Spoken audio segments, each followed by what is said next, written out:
আসসালামু আলাইকুম। মাত্র 2-3টা উপকরণ দিয়ে আজ আমি কাঁচা আমের ঝুরি আচার করে দেখাবো। আচারটি তৈরির জন্য আমি এখানে 3টা কাঁচা আম নিয়েছি।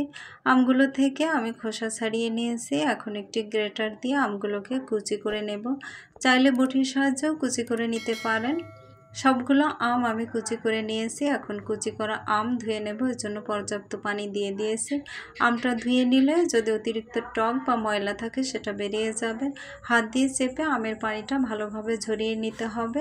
সবটুকু আমের পানি আমি একইভাবে ঝরিয়ে নিয়েছি আর একটা স্টিলের প্লেটে তুলে নিয়েছি। এখন যতটুকু আম নিয়েছি সেই পরিমাণ পেঁয়াজ কুচি দিয়ে দিয়েছি। আমি এখানে 1 কাপ পেঁয়াজ কুচি দিয়েছি। দিয়ে দেব 1 চা চামচ শুকনো ঝালের গুঁড়া, দিয়ে দিয়েছি 1 চা চামচ লবণ, 1 চা চামচ হলুদ গুঁড়া। হলুদের পরিমাণ যাতে বেশি না হয় সেদিকে খেয়াল রাখতে হবে। হলুদ বেশি হয়ে গেলে তিতা লাগতে পারে।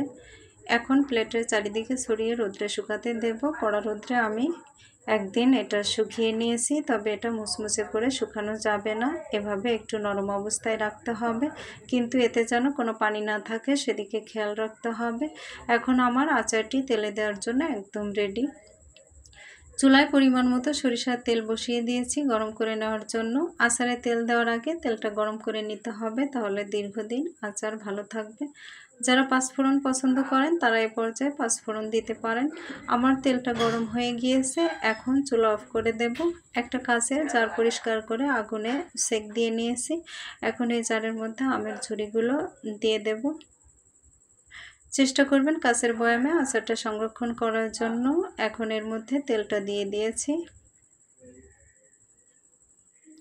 এ পর্যায়ে যারা সরিষা বাটা, বিট লবণ বা চিনি অ্যাড করতে চান তারা এগুলো অ্যাড করে নিতে পারেন, কিন্তু আমার কাছে এগুলো ভালো লাগে না, তাই আমি অ্যাড করলাম না। এভাবে তেলের মধ্যে আচার দিয়ে 3-4 দিন রোদ্রে দিলেই হয়ে গেল আমের ঝুরি আচার, যেটা সারা বছর সংরক্ষণ করে ভর্তা, ডাল, খিচুড়ি ইত্যাদির সাথে পরিবেশন করতে পারবেন। শেষ করছি আজকের মতো। আল্লাহ হাফেজ।